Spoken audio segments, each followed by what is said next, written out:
world leaders have welcomed a trade truce between the US and China. After a much-anticipated meeting on the sidelines of the G20, Trump says negotiations are back on track. Meanwhile, Prime Minister Scott Morrison is on his way home after securing an unprecedented international agreement asking social media companies to combat violence online. Kieran Gilbert was at the G20 summit in Osaka. It's been a G20 summit dominated by the G2, China and the United States, and their trade war. After their negotiations collapsed in May and with tit-for-tat tariffs being imposed, for the second time, the two largest economies have reached a truce. We had a great meeting, and we will be continuing to negotiate. And I promised that for at least the time being, we're not going to be lifting tariffs, and we're not doing that. We're going to work with China on where we left off to see if we can make a deal. Donald Trump has already imposed tariffs on $250 billion worth of Chinese imports, with a threat to slap tariffs on imports worth $300 billion more.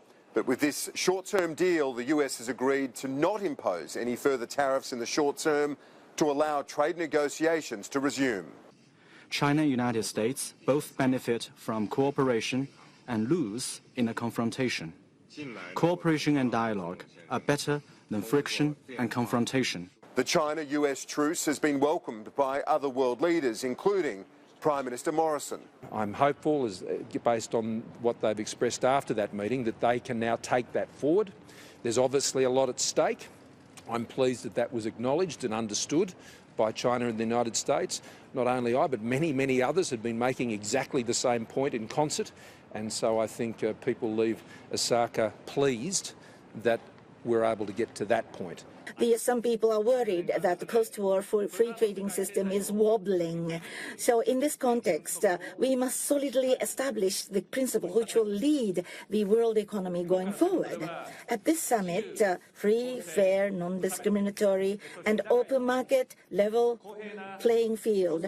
Scott Morrison has had success in Osaka in securing G20 support for his push to have social media giants crack down on those that use their platforms for terrorist or violent content. It sends a very clear message, I think, to those companies that have created what are remarkable technologies that are changing the world for the better.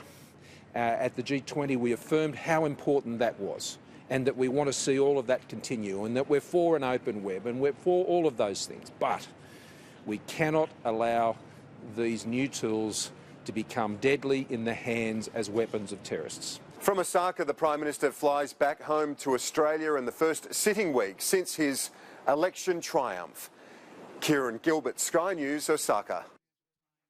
Meanwhile, US President Donald Trump says he may be meeting with North Korean leader Kim Jong-un when he visits South Korea. He wrote on Twitter he would like to meet the North Korean leader at the demilitarised zone to just shake his hand and say hello. The official KCNA news agency reports North Korea's Vice Foreign Minister has called it a very interesting suggestion, but says they've not received an official proposal. Before leaving for the G20 in Japan, President Trump sent a letter to Kim Jong-un, which he described as of excellent and interesting content.